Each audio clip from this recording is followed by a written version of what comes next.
Hi friends, வாங்க ஒரு vlog பார்க்கலாம். தம்பி கோயிலுக்கு போயிட்டு வந்த அப்புறம் தம்பிக்கு வந்து ஆரத்தியெல்லாம் எடுத்துகிட்டு சாமி ரூமில் போய்ட்டு தம்பிக்கு வந்து சாமி கும்பிட்டு அதுக்கப்புறம் வந்து அவன் வந்து வாங்கிட்டு வந்த பொருளெல்லாம் பார்த்துட்டு இருந்தோம். அவன் வந்து ஒரு டெடி பேர் வாங்கிட்டு வந்திருந்தான். அதுக்கப்புறம் அம்மாவுக்கு வந்து வாட்ச்சு, எனக்கு வந்து வளையல், அப்புறம் கம்மல் இதெல்லாம் வாங்கிட்டு வந்தான். சும்மா இதெல்லாம் பார்த்துட்டு அதுக்கப்புறம் தம்பி வந்தவொடனே வந்து குளிச்சுட்டு மாலை கழட்டுறதுக்காக வந்து கோவிலுக்கு போயிட்டு அங்கே மாலையெல்லாம் கழட்டிட்டு நெய் வந்து அங்கே தான் கொடுத்தாங்க. நெய்யெல்லாம் வாங்கிட்டு அதுக்கப்புறம் வீட்டுக்கு வந்தான். இந்த 2 வந்து உத்திராட்ச கொட்டை வந்து எடுத்துகிட்டு வந்தான். அதுக்கப்புறம் தம்பி வந்துட்டு அப்புறம் வீட்டில் வந்து பொங்கல் செஞ்சு சாமிக்கு படையல் போட்டு அதுக்கப்புறம் தம்பியும் சாமி கும்பிட்டு அதுக்கப்புறம் எல்லோரும் ஒன்றா சேர்ந்து உட்காந்து சாப்பிட்டு இருந்தோம். அதுக்கப்புறம் தம்பி வந்து அங்கே நடந்தது நிறைய இதெல்லாம் சொல்லிகிட்டு இருந்தான். தம்பி வந்து சிங்கம், புலி, அதுக்கப்புறம் யானையெல்லாம் வந்து காட்டில் அவன் 3 நாள் வந்து ஜோதி பக்கத்துக்காக காட்டில் தங்கிட்டு இருந்தான். அதெல்லாம் சொல்லிகிட்டு இருந்தான்.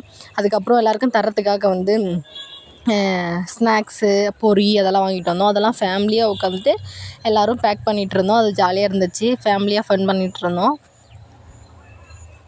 அதுக்கப்புறம் எல்லாேருக்கும் பேக் பண்ணிவிட்டு கொடுக்க ஆரம்பிச்சிட்டு அதுக்கப்புறம் வந்து உட்காந்து ரொம்ப நாளுக்கு அப்புறம் ஃபேமிலியெல்லாம் ஒன்றா இருந்ததுனால வந்து சும்மா கதை பேசிவிட்டு அப்படியே சாப்பிட்டுட்டு வாங்கிட்டு வந்த ஸ்நாக்ஸ் எல்லாம் சாப்பிட்டு இருந்தோம். அதுக்கப்புறம் தம்பி எனக்கு இதுதான் வந்து வாங்கிட்டு வந்தான். அப்புறம் தம்பி கோயிலுக்கு போன வீடியோலாம் நிறைய இருக்குது. அதெல்லாம் வந்து 1 by 1 பாருங்கள். பாய். பார்த்துட்டு எப்படி இருக்குன்னு சொல்லுங்கள்.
மறக்காம சர்ப்ரைஸ் பண்ணுங்க.